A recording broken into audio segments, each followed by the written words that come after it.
Welcome to the AfterWord. This is from the loft. Yeah, I was waiting. I got caught off guard because it didn't happen.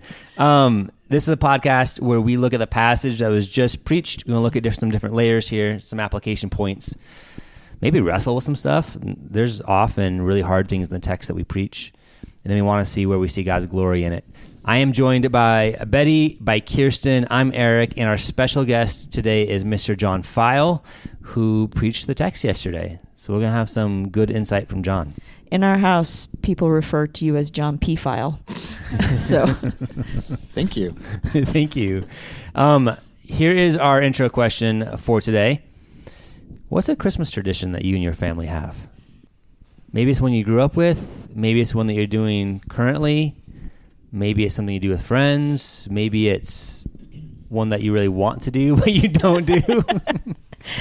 I have an advent calendar for each boy, and they kind of rotate through them. And so I have like one that's chocolate and one that's peppermint and one that they get a little gift. And so that's something we've been doing for a lot of years with our kids, is rotating through advent calendars. Cool. And they love it. That's cool. So I stepped into a family. So my wife Sarah's family was very tradition oriented. I grew up with, I think we had traditions. We just didn't call them traditions.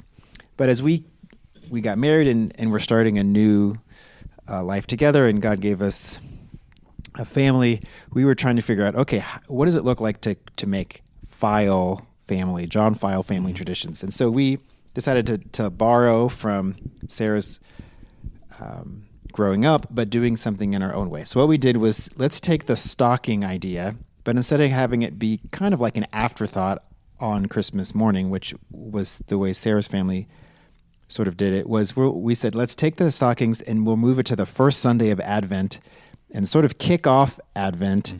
So they had, little candies and treats and things in it, but we also had a wooden manger scene, nativity scene, and we would take the animals and characters and disperse them amongst the stockings, so that when you open your stocking, now early, in the beginning years, just a few kids, and each kid got a lot of characters. Now there are fewer characters to go around, but then on that first Sunday of Advent, we open the stockings and take out those characters, and then we place them on in the manger scene, in the nativity scene, as at least a small gesture towards, hey, we are entering into Christmas.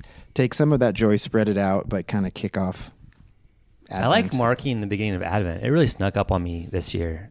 I think Sunday was December 1st. I was like, oh yeah, this is Advent. Yeah. Betty, anything come to mind? Nope. I don't feel like my family has a lot of traditions. And now it's like kind of a weird spot in life of I'm not with my family up until like Christmas Day. So we've just never been a family that has many traditions around holidays or anything. Your tradition is not having many traditions. Yep. Do you watch That's it? Do you watch Elf every year, or Nope. do some sort of a movie thing? No. Literally no. Hey, but you've been listening to Christmas music. I have. So that's your year. new tradition this Yeah. year. It's a new tradition, Hey. just starting Yes. this year. Yes. I'll start to create my own traditions. So one last question for you then, Betty. When is it okay to start listening to Christmas music? December. So not right after Thanksgiving. No. You got to wait till December 1st. Yes. Okay. Yep. And decorating, in my opinion. But I'm also, I feel like kind of like loosening up a bit this year, because I've always been like pretty like you can't do anything until Rigid, December. would you say? Pretty rigid, I would say. But this year I feel like I've been thinking more about it. I'm like, well, no, like it's okay. It's maybe not before December, but I think I've just felt a little bit more lax with it. I think in school too, like finals kind of impacted a lot of that, and so then I just didn't care that much, which I could say maybe celebrating Christmas earlier during school would have helped me during finals week, but it doesn't matter now. The tradition that I think we're just starting this year goes against a deeply held conviction of mine. I grew up with plastic Christmas trees, the fake ones. It's the same tree every year. Makes a lot of sense to me. One-time investment, just pull it out every year. It's not fake, it's artificial. Artificial Christmas tree. And so we just continue that in my family. However, this year we cut down a real one from the mountains, and it looks bare and sparse, but I love it. It's like the Charlie Brown tree. Yes. And so I wouldn't be surprised if we start doing that starting this year, a new tradition. We loved it. Well, yeah, never mind. I was going to add something more. I'm not going to add that something more. We love it. All right. So, Jon, could you give us a quick, first of all, remind us the passage, since we're not going straight through a book. Remind us of the passage, and then a quick recap. Yeah, thanks, Eric. In many ways, it was kind of part 2 from the sermon that you gave the week before. But Luke chapter 1, particularly a hymn of praise that Zechariah gives, Luke 1:68 to 79. But there was also context, the story of Zechariah and his wife Elizabeth. During the sermon, I refer to it as kind of the small story that fits within the bigger story, God's grand story of redemption of his kingdom and his glory. And so as we walked through the passage, we saw different cues, different prompts towards worship, and different ways that we saw in Zechariah and Elizabeth's life and their own journey, as well as the way he responded in worship, to see that there really was rejoicing, there was joy and gladness. I thought these were great prompts towards drawing our hearts in joyful worship to our God, who has provided, and particularly as we're anticipating Christmas, provided our Redeemer, our Savior, Jesus. Yeah. Thank you. So the big theme of our Advent series this week is joyful and triumphant. So we hit that last week with Mary, hit that this week with Zechariah. So before we even get into the text, I want to ask this question. Are you personally experiencing joy this Advent season, or has that been difficult? What is that like for you personally? Can we define joy? I think that might be helpful for the listener. How would you define it? That's a good question. I don't know. I think what it's not is it's not necessarily happiness, and like I think warm that fuzzies. Yeah, and I think often when you're asked, "Do you have joy?" you tend to think, "Well, I'm happy or I'm not happy," and so maybe narrowing in a little bit on what we mean by that might be helpful. Let's start with that. So we know it's a fruit of the Spirit, which at least tells me that it's something that the Spirit produces in us. Is that just saying the same thing? It's the fruit of the Spirit, which means it's not just up to me to try to manufacture it. Yeah. It's something that God's doing in me. I think it can be enduring faith and trust in the promises of God despite your circumstances. I think that's probably how I would often define joy. So joy could be you're in suffering, but you have a steadfast hope or belief or trust. Yeah, I think so. Eric, you helped us last week think about putting ourselves in the shoes of a first century faithful Jew. They may not have been feeling that sort of temporal happiness. They're under Roman occupation. They haven't seen any of these promises of a coming Messiah or even of a king of their own on the throne for centuries. And yet, could they also still have hope? Could they still have a persistent joy based on a God that they trust? Yeah. So this may not be the most definitive definition ever, but we're working on the basis of some level of steadfast or deep trust, hope in the character of God and what He is doing. Maybe in joyful, like happy circumstances, but also maybe in suffering. That joy can be existing in both. So using that working definition, are you experiencing that this Advent season? I think with that definition, I would say yes, that there is a hopeful trust in God's faithfulness and that we are enduring. struggling with happiness for sure. It's our first, I'm going to cry. I didn't want to do it. All right. It's our first Christmas home since we lost Ezra. And I think we've tried to avoid a lot of traditions and a lot of things that we normally do the last 2 years. So we're trying again this year, and it's hard. Yeah. Yeah. Yeah. So certainly not happy, but still a sense of trusting in the promises of God and who you know God to be. John, Betty, how would you answer that question? I do think that Christmas brings some of the traditions and the gathering of people. We are now in a new phase of having 2 of our kids in college, so them coming home is a new angle. So there is anticipation. I think that there will be some, there'll be fun, there'll be memories. I'm sure we'll watch some fun, family movie type things. But I think there's also a sobering sense that as we grow older and our kids grow older, that life isn't easy and there's hard things. We deal with chronic pain issues for Sarah, my wife, and each of our kids are in different places. And I think that there's sort of a sober realization that just playing Christmas music that's peppy, like putting pentatonics on for Christmas, creates a temporary, a little boost. But there is kind of that sobering sense and longing for God to work and to redeem and to rescue us from all of our bumps and bruises. Yeah. Yeah, I think with the definition that we put together, I guess I would say yes, thinking of faithful endurance and what that looks like in this season. But I don't know. I think initially my thought would have been no, like not really. It's just been like a harder year for me and harder couple of months. But when you put it in a different perspective, I guess, yes. But yeah, I'd probably answer similarly. If it is finding a rooted steadfastness in who God is and what he's doing, then yeah, and I think the sermon series has been helpful to that end. If we're talking like more exuberance and the giddiness, like no, I wrestle with having that any Advent season, actually. It is interesting with joy. I'm thinking about our working definition some more. If with joy being a fruit of the Spirit, there's the only way we can have a confidence and a trust in who God is certainly through a work of the Spirit. And so there may be something to that working definition there a little bit.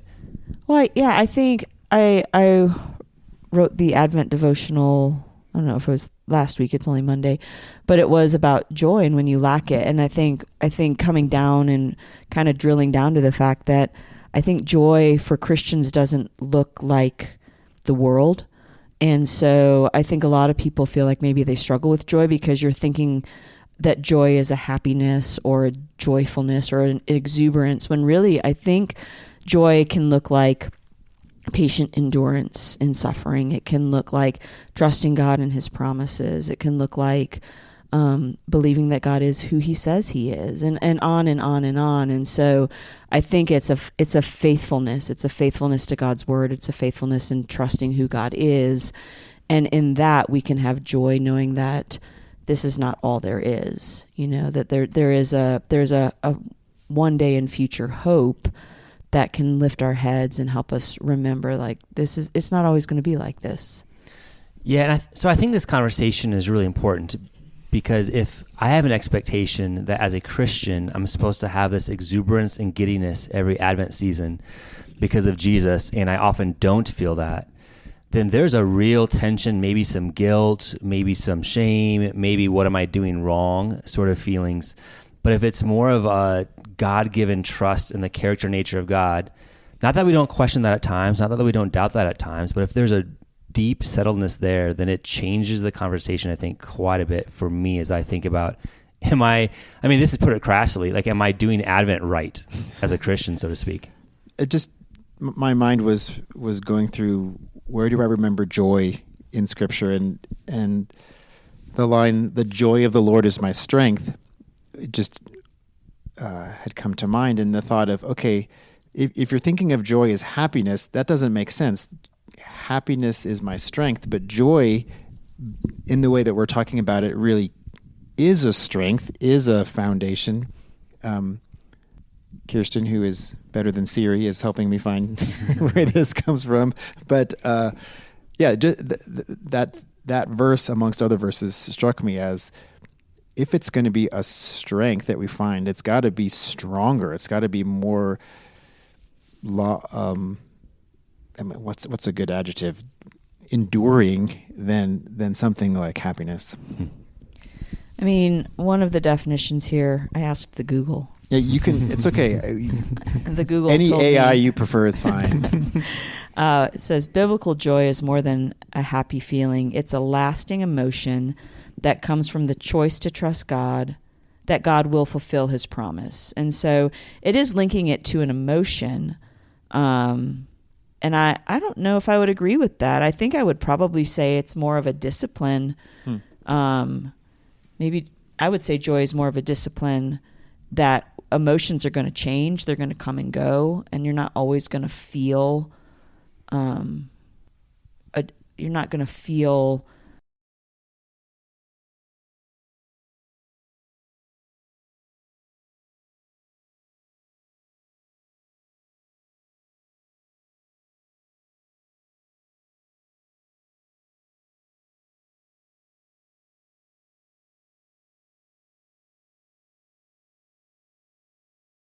happy. You're not going to feel good about the things that God is doing or allowing in your life. And yet you can still have the discipline to trust him and to choose to believe what he says is true, despite what you're feeling, despite the emotions that you're experiencing. I think this is helpful too, because when you think of, you were talking about like the fruit of the Spirit, like it's easy to look at that as like, these are just very separate and distinct things, but it's so interwoven. Like the definition we've put together also like includes talking about like peace and patience and like faithfulness. And so it's just cool to see that those aren't like distinct things, that like one day we have this one but not the other, but like the Spirit is cultivating these things together inside of us too. Okay, so let's start getting into the text a little bit. I think I want to start this way. We see from Sunday that Zechariah had joyful worship, and his particular path to get there was unique to Zechariah. John, you hit on it, hit like a little bit of the backstory. Without a child, they were old. God grants them a child. He disbelieves, so he's quiet. He's silent because he has to be. He's mute for 9 months. And then God opens up his mouth once he says that the child's name should be John. Mary's path was a little bit different to her joyful song that we read in Luke 1. I want to think about this a little bit in connection to how maybe we experience joy or where we're at this season.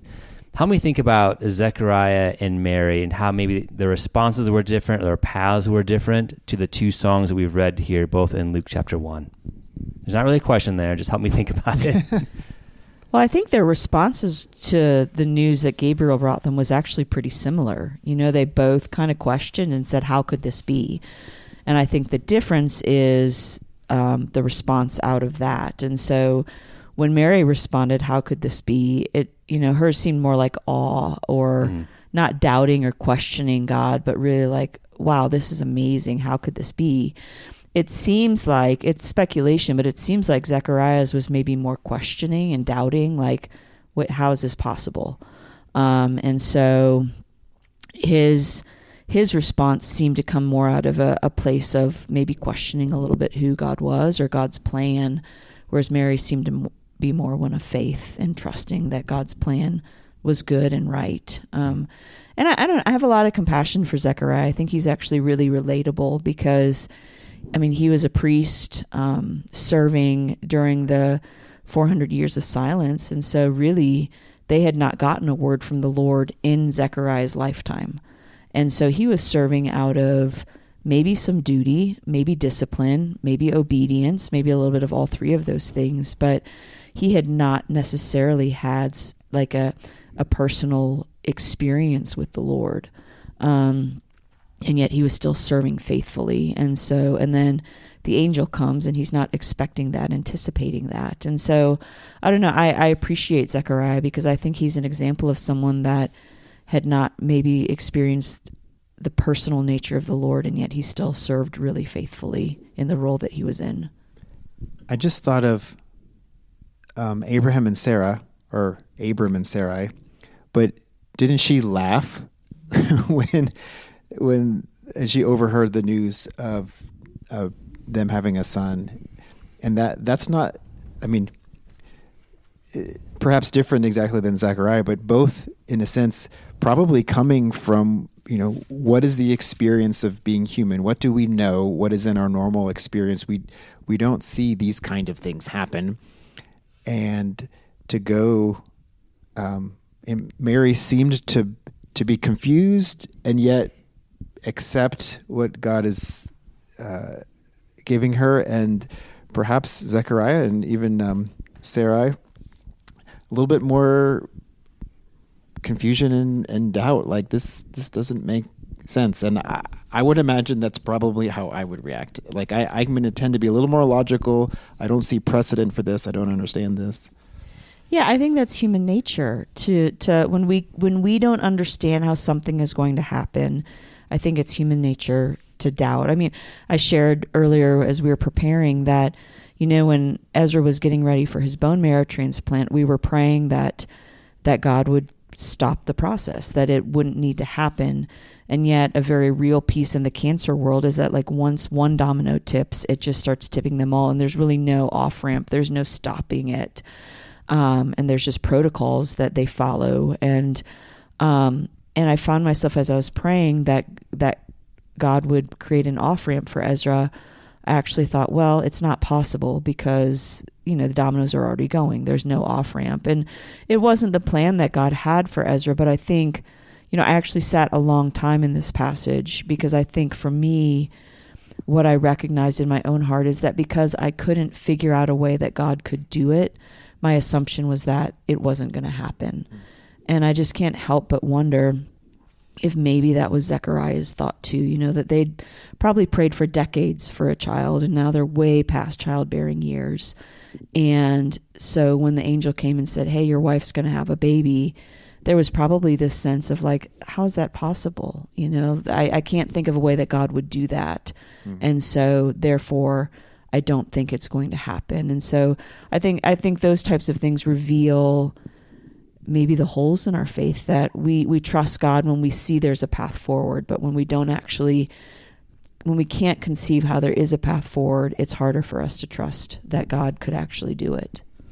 Yeah, I was thinking that too. And then also, I know there are a lot of other components that probably impact this, like with culture and other pieces, but Mary and Zechariah are also drastically different in age and like how they perceive the world and how they react to change or new things that could happen. Just thinking of like in our context, which is obviously very different, like a 15-year-old or however old Mary was response to something would be very different than someone who is like however old Zechariah was supposed to be, older than Mary.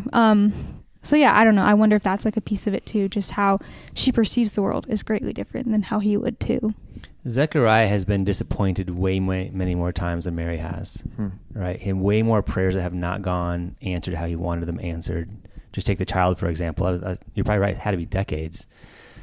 And God, this blows my mind, in his kindness and sovereignty, chose to make the most unlikely time in their life to grant a child. He didn't even have to grant a child, but chose to grant a child. Well, yeah, and Zechariah had been serving in the temple for his entire life and serving in a way to absolve people from their sin as much as, he was able, but also waiting for the coming Messiah. And he had never seen God move or speak or act in that lifetime. And so, it had to be a ministry of discouragement in a lot of ways, that he served faithfully, but I feel like it's that sense of like you're longing for the Spirit to move in a really powerful way. They didn't even have the Spirit, but I'm relating it to today, like longing for the Spirit to move in really powerful or tangible ways, and he doesn't yet. And it's discouraging, that you're longing to see God move. And so I imagine Zechariah felt maybe a certain degree of weariness, discouragement, maybe some cynicism. Betty, I love that you said that. It's getting my mind turning on the beauty of this whole story of the birth of Christ and the intentionality. I mean, that's a silly word. It's a good word, but like to say God is intentional. Of course, God is intentional. But everything from like the message of Jesus being born, coming to the lowly shepherds, but also to these learned, distant, wealthy kings or whatever they were, magi, right? The ones of Orient are those ones. Yes, correct. Yeah. The fourth gift that isn't in the Bible is they brought some really good green tea, I believe. Yeah. That's a little John joke right there. I thought of some other things I would have wanted, but you wouldn't know what I was talking about. Sweet potato chips. Yeah. But the message of, God's plan of redemption suddenly coming in right before their eyes to Mary and then to Zechariah. That's also different ends of the spectrum, not on socioeconomic level, but on age and stage of life. And I think there is some grace in that to see God bringing something new to Mary, who was maybe just ready for, not ready for anything, but was open, but then bringing something new to someone that was perhaps tired and worn and jaded a bit, and that gospel does transform both. And we see Zechariah, maybe it took 9 months, but he goes from doubting to then praising full-hearted in this song of praise. I think that should be encouraging to us who maybe feel a little worn and jaded. Oh, I have a couple things in mind. Let me ask this. So we see God answering promises and giving a miraculous baby to Zechariah and Elizabeth, miraculous baby to Mary and her future husband, Joseph. And we see how that propels their worship, their joyful worship. And so part of us has got to say, yeah, of course, they got a beautiful gift from God that either they had been asking for or weren't asking for, and they're seeing God keep promises in that way. What about for those who feel like they are asking God for things, for deep desires, but have not seen God give? Whether it's that they would love to have a child and God's not granted that yet, or a relationship or work or whatever it might be, what's the encouragement for the person who is still in the middle of it, so to speak? Well, I think it's important to clarify that when you say, Zechariah and Elizabeth, that God answered, promises. He answered promises that he had made to himself and to his people, but not promises that he had made personally to Zechariah and Elizabeth. Like they were the conduit that he used to fulfill those promises, but he had not promised them a child. And so, I think it's hard to navigate that sometimes emotionally when we're hoping and praying that God would do something, and yet there's no promise to us that he will do that. And so, it's hard. It's hard when we're longing for something and waiting and we don't know how God's going to answer. And so I think the only comfort I can find is knowing that God is going to be faithful.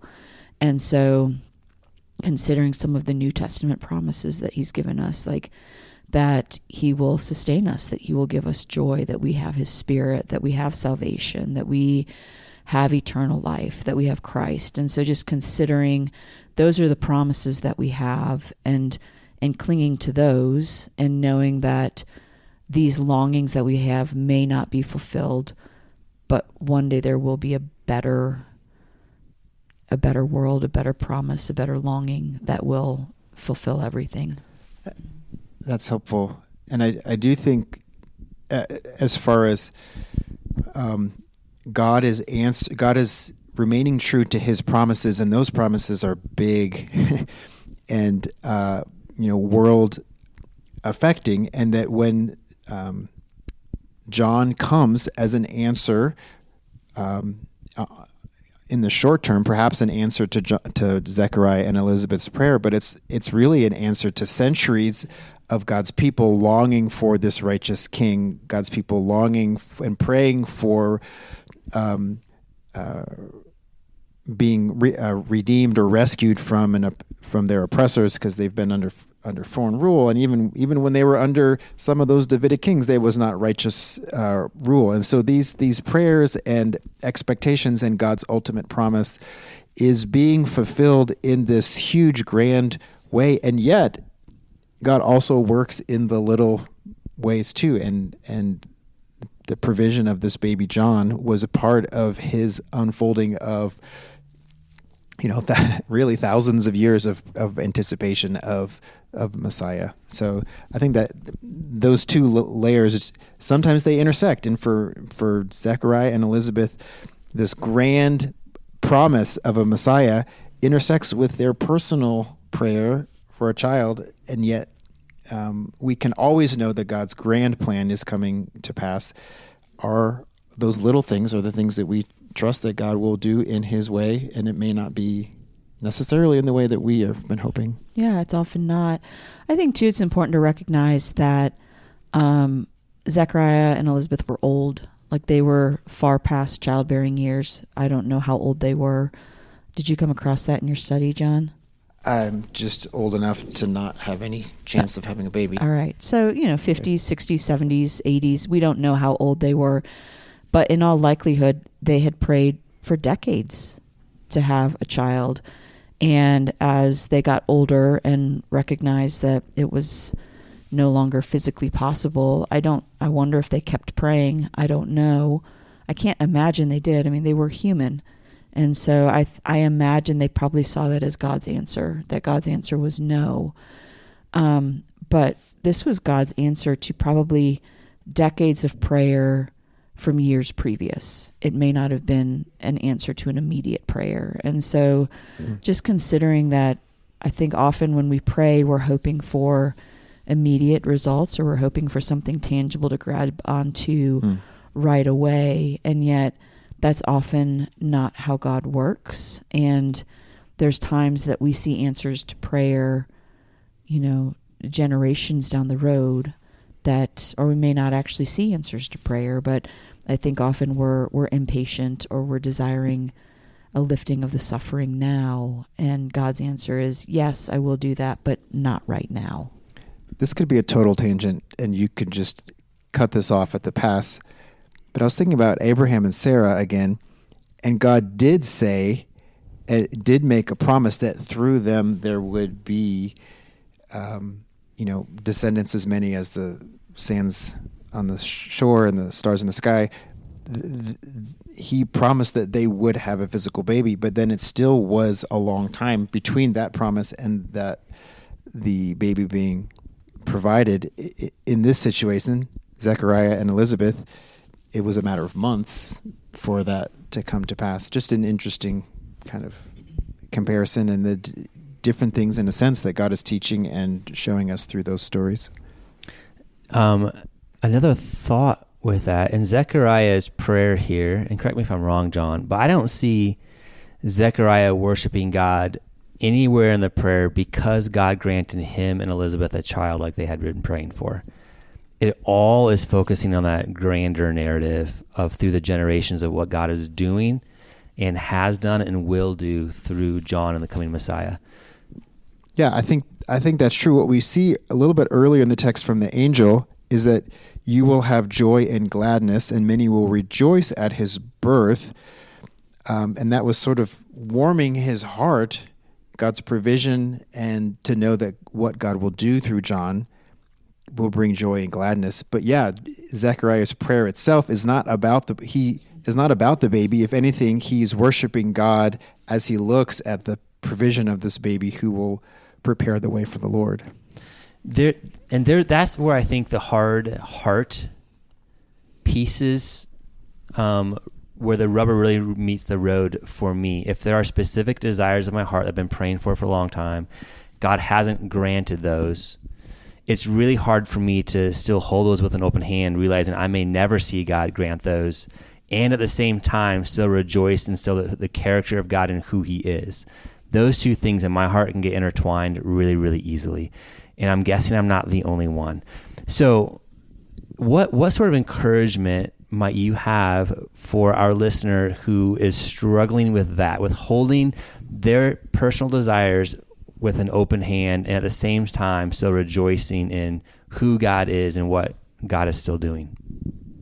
Well, a quick thought that relates to the way you asked that question is a very clear line. This is in verse 67, talking about Zechariah as he's just about to launch into this song. Zechariah was filled with the Holy Spirit and prophesied, saying, so God's Spirit is informing this prayer. Like, clearly it's his words and it's based on his experience and his knowledge of God's covenants and the prophets through the Old Testament.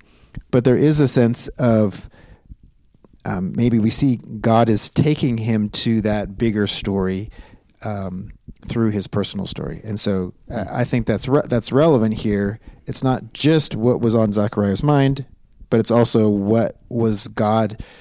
how was God redeeming and kind of almost uplifting him to that next plane of God's bigger story.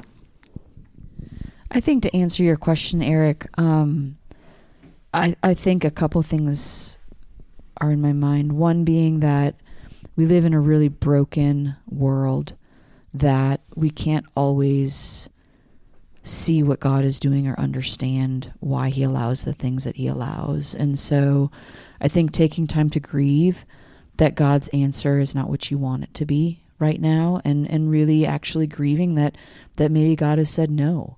And I think a lot of the times we jump so quickly to not my will but yours be done, and we don't actually take time to grieve the fact that God has said no. And so creating space for that. And then asking God for help to trust that his plan is better than our desires.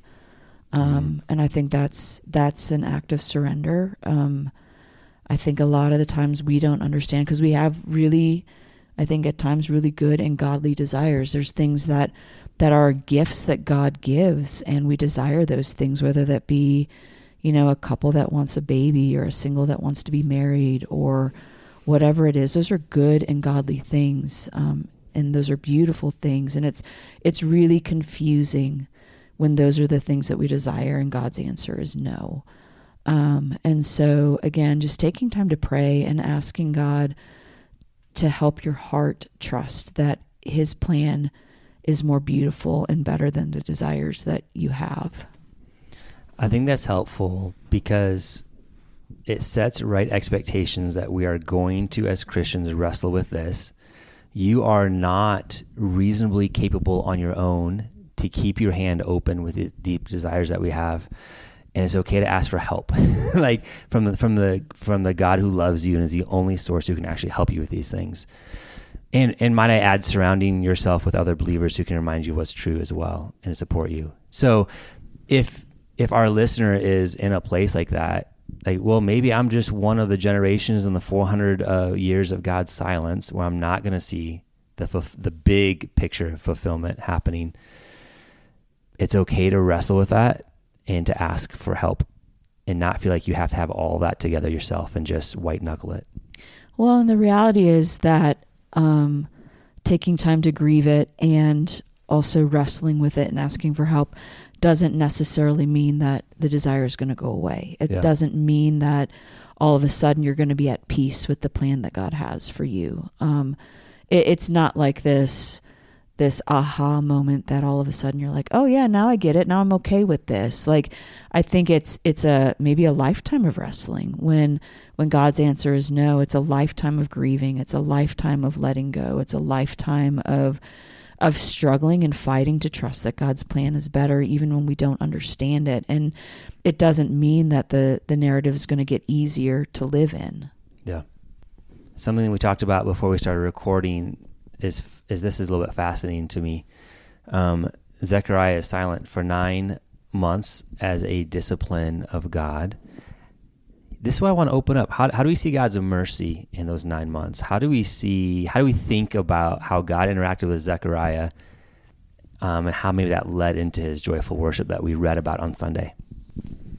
I think something that comes to mind for me, I think I've probably shared before on the podcast, is for years and years, I had severe anxiety, panic attacks, and really felt abandoned by God in that time, and really felt deeply confused about who God was and why he would allow that and why he wouldn't offer even a tiny measure of relief to me in those years of panic. And I think looking back, what I realized something that God was doing in my own life was probably training me to understand more of who he is, that he's not a God who just comes in and rescues. He's not a God who's there to fix things necessarily. And I had a wrong understanding of who God was. I had a wrong understanding of God's role in my life. And so I think one thing he did through my anxiety and panic was really kind of train me to understand more of who he actually is. And so I think we can see that too with Zechariah. We can see that maybe Zechariah had a wrong view of who God was or how God was going to act. And I think these seasons of solitude and silence, there's a lot of healing that comes with them. And sometimes we choose to step into those seasons, and sometimes God puts us in places that we don't have an option. But inevitably, when we really take time to press into those seasons of solitude and silence, I think healing comes, and we can see God's mercy in that. I think that an interesting point that came up in our earlier conversation was the timeline that we see Mary receiving this news.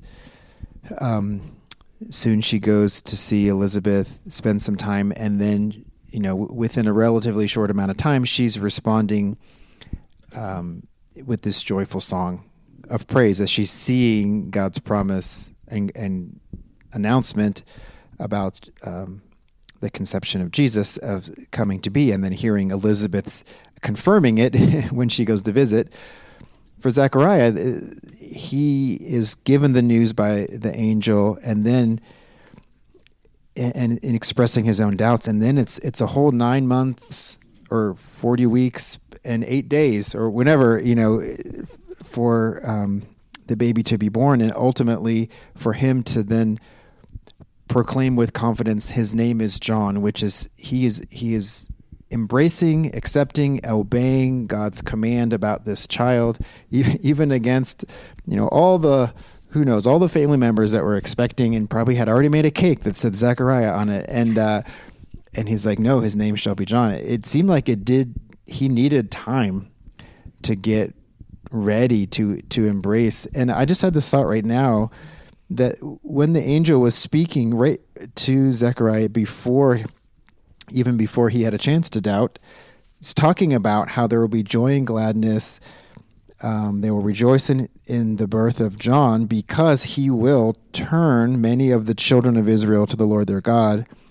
And then it says, turn the hearts of the fathers to the children, turn the disobedient to the wisdom of the just. So there was, even then, there was, a bit of a prophecy about what John would do. But even before John was born, God was using John to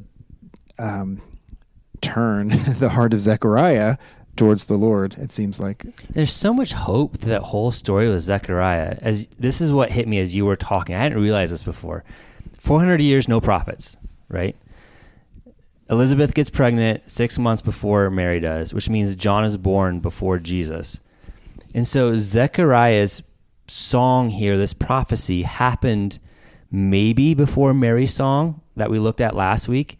And if that's the case, then God used Zechariah for the first time in 400 years in a prophetic sort of way, which is fascinating to me. Zechariah responded with disbelief. And so he had discipline for 9 months. And then he starts opening his mouth. And for the first time, potentially in 400 years, God uses a person for a prophetic utterance. That's a kind God. Well, and it's beautiful, too, that you just see the fact that, Zechariah had been faithful. He'd been faithful to serve God in the capacity that he was in for his entire life, for decades and decades and decades, with no word from God, and deep discouragement, no child, no word from God, and yet continuing to serve faithfully. And then God showed up in really unexpected ways in Zechariah's life. And so, I don't know, for me, it's encouraging to think through, and especially for someone who's maybe feeling really discouraged right now that God is silent or God's not responding the way that they might hope he would. And just the number of times that I'm astounded that God puts people in Scripture that we can relate with deeply. And yet also we see God's kindness and tenderness with Zechariah. And I mean, it says because of the tender mercy of the Lord. Yeah. Can I take that as my answer to how we see God's glory in Yes. the text? That was a beautiful tie-in right there. Thank you. That's going to be my answer. That's really astounding to me. What about you three? Where do you see God's glory in the text? Or if it's easier, think about it this way. What's God like according to our text today? I like that question better. It feels less. It's easier to grab onto. Yeah. What's God like than how do we see God's glory? I stole that from another pastor. So Wow. that was not me. That was a good steal. Yeah, thanks. Nice work. I think we see God's mercy in this. That you see a guy, Zechariah, who is, I think, probably doing his best and being faithful and trying to trust the Lord and doing it imperfectly. And even though there was discipline in there, and even though there was hard stuff, there was still the kindness of God. And God was faithful to himself. He was faithful to what he said he would do. And he used a really broken and yet faithful man. Yeah. There's hope for us. Yeah, there are many aspects, but God as faithful promise keeper, and here's Zechariah pointing to and mentioning, the holy prophets of old, God's holy covenant that he swore to our father Abraham. He and Mary said similar things in her song that God is who he is throughout time, and to God there is no sense of time. I've heard someone say, we have point of view. God just has view. God doesn't exist from a point that he sees. He just sees everything. And can we both marvel and find comfort in the fact that God knows and sees all things. And when we are struggling with, from our angle, we can't see what's next, or there's obstruction, or, whatever, it's around a corner, we can't see, but God sees everything, and God is establishing all things, so that the prophets from old, and then what he says through Zechariah in the song, and then what we learn through Christ's life and ministry, and through the rest of the New Testament, this is all the same God and the same story, being revealed. And I think that that's encouraging, because even though we only see one tiny part of it when we live here on the earth, it's the same God. Mm-hmm. I've been sitting here thinking since you asked your last question, and just kind of amazed at how merciful God is, like in his discipline too. I remember like when I was younger and first reading like through this story and thinking like, wow, Zechariah couldn't talk for this long. Like that's terrible. But like in a season now where I'm really trying to learn what it looks like to cultivate like the ability to listen a bit better, just seeing God's mercy and like how, that this is like an automatic way for Zechariah to be able to cultivate that and like become a better listener both to God and to others, and just be more aware of different things around him that I think we miss when there's just a lot of noise, whether that's from us or other things. But I don't know, just how merciful God is in his discipline. Yeah, we serve a good God. Next week, the passage, I messed up what I said last week. The coming passage was, this Sunday is what I said last week, is Luke 2, 8 through 14. That's the passage that we'll look at on Sunday. Thanks for listening. Love you guys and gals. Bye.